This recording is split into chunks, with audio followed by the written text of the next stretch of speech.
Hello, I'm your Superhero Critic, and I'll stay super as long as you stay awesome. In the 70s and 80s, Hanna Barbera ruled the TV. Two of those shows eventually became one show. So, of course, later down the line, they revived the clash of shows to bring us a direct-to-DVD film. Those two shows are the Blue Falcon and Dyno-Mutt and Scooby-Doo. So without further ado, let's skidoo with Scooby-Doo and the Mask of the Blue Falcon.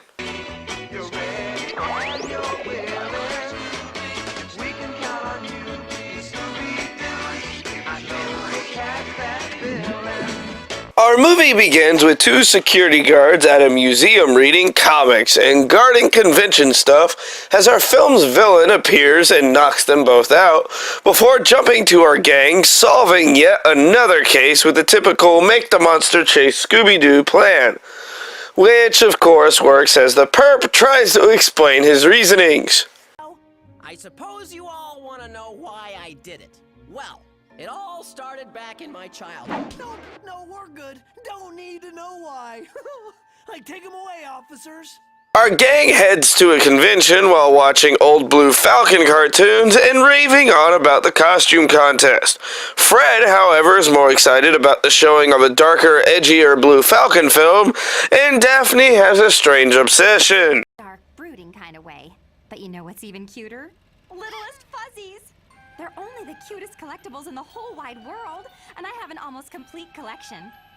God, her collection is disturbingly creepy. It's not like us, you unopened phantasm from 1995. Velma, of course, is more concerned about the monster sighting going on and that it could be a new case, despite Shaggy's upset. As our gang walks around, we see congoers dressed as many Hanna Barbera characters, including Space Ghost, as Scooby and Shaggy enter the costume contest.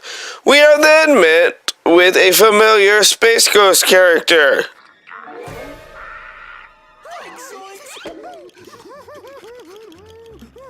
Hey, Shaggy. Hey, Scooby. See, you like my Zorak mask. Special collectible, complete with automated voice box. I didn't. I hate bugs. They go...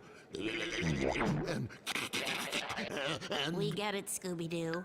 Oh, Velma! Such a cheery disposition that you have! Shaggy's friend asks him to watch his nephew, Austin, who lets him know the original Blue Falcon actor is at the con, so they head to his booth and see he is upset that no one cares about him anymore.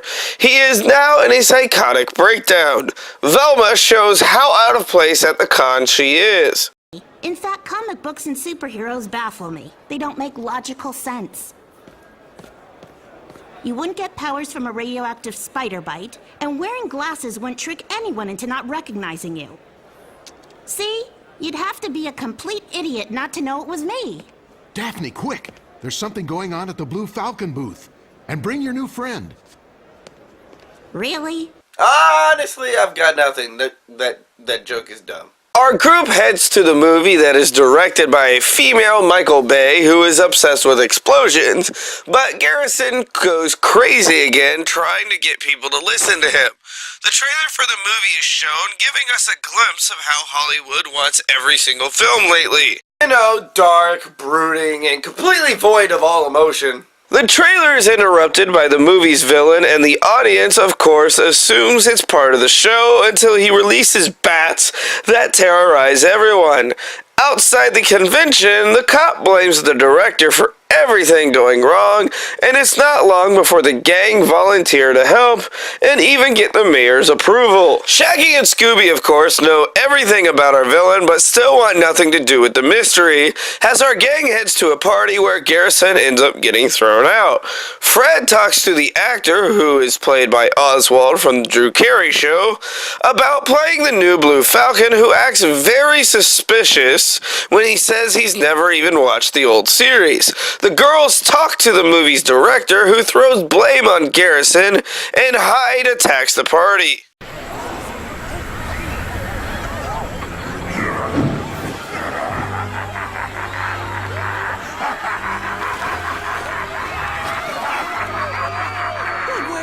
Our group noticed that our actor and director disappeared as dogs attack the partygoers and chase Scoob and the gang around, and they magically disappear. The next morning, back at the convention, we meet Jack Rabble, another celebrity who worked on a BattleBots-style show, but now he makes his money signing autographs and selling robots. Say, would you two like to buy a limited edition Jack Rabble Flamabot figure? It has custom robo-damage action. That kids love this one. Shaggy buys a spy bot and uses it to show every suspect's motive, but the rest of the gang still believe Garrison's the prime suspect, especially after he flips out yet again. Shaggy overhears the director's phone call and starts getting chased by the con's chef after eating all the food. Hank then teases Daphne with a way too expensive fuzzy doll, and we learn Hyde's motive has been copying old episodes. Like him. It's titled Blue Falcon versus the Psycho Ooze. I own over 17 turtlenecks of the exact same color, so I definitely know a pattern when I see one. You know, wearing the same thing over and over is really not a pattern. You gotta change it up a little bit. Shaggy and Scooby almost wake up a sleeping hound, and in the process stumble upon Hyde's lair, only to give away their position and get chased through the top of the building, being shot at. Our duo run into the Frankenstein Jr. balloon, only for Hyde to take the balloon for a ride. The duo manages to escape, but are chased into a building and surrounded by Hyde's weapon. The mayor, of course, does what every politician does best and lies to the public about how bad the situation is. The river of goop brings our duo through the mayor's office, and in his anger, the mayor becomes Donald Trump. You Mystery Incorporated Nimrods are fired! The video Shaggy and Scooby goes viral, and Rabble calls Daphne to set up a meeting while a depressed Scooby does a parody of Spider-Man No More. Our gang is then banned from the con, and they are forced to cosplay in order to sneak in. Fred then finds a secret panel revealing a security camera set, one of which is pointed at the baseball stadium, and they watch a giant Mr. Hyde appear from the screen.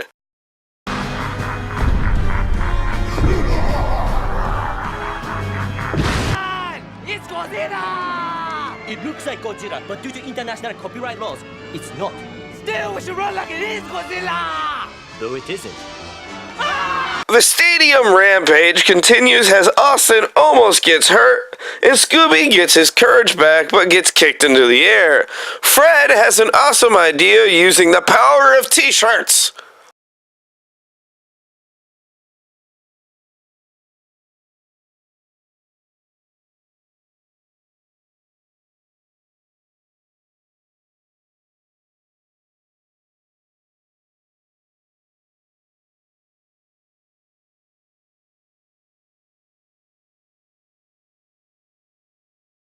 The villain is revealed to be Garrison, but something doesn't seem right as another Mr. Hyde steals an armored truck, and Scooby jumps into action, causing him to crash the truck. Hyde knocks everyone out with a gas, only to Garrison reappear at the last second as Blue Falcon and the two knock out the real Hyde.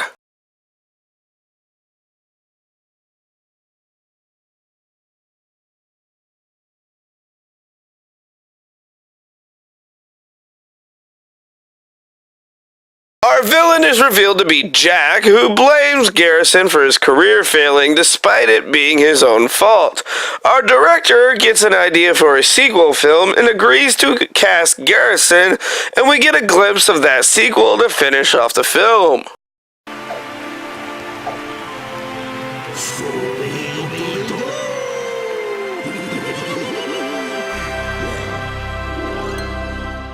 This film is honestly meh. It's not the worst Scooby-Doo film, and it's certainly not the best. That title is Zombie Island. But it's still got its cliche Scooby-Doo moments, and you put it in, it'll keep the kids busy. Other than that, next review, we're going back into video games as I bring back Gamuary. Okay, thank you for watching this video. If you liked it, make sure you hit that like button. If you love me and my superhero face, hit that subscribe button. Check out your answers from last week's question.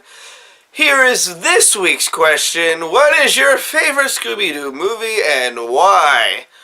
That being said, if you like my videos and you want to help out, check out the Patreon page and help me out. Become a Patreon and help me get out there.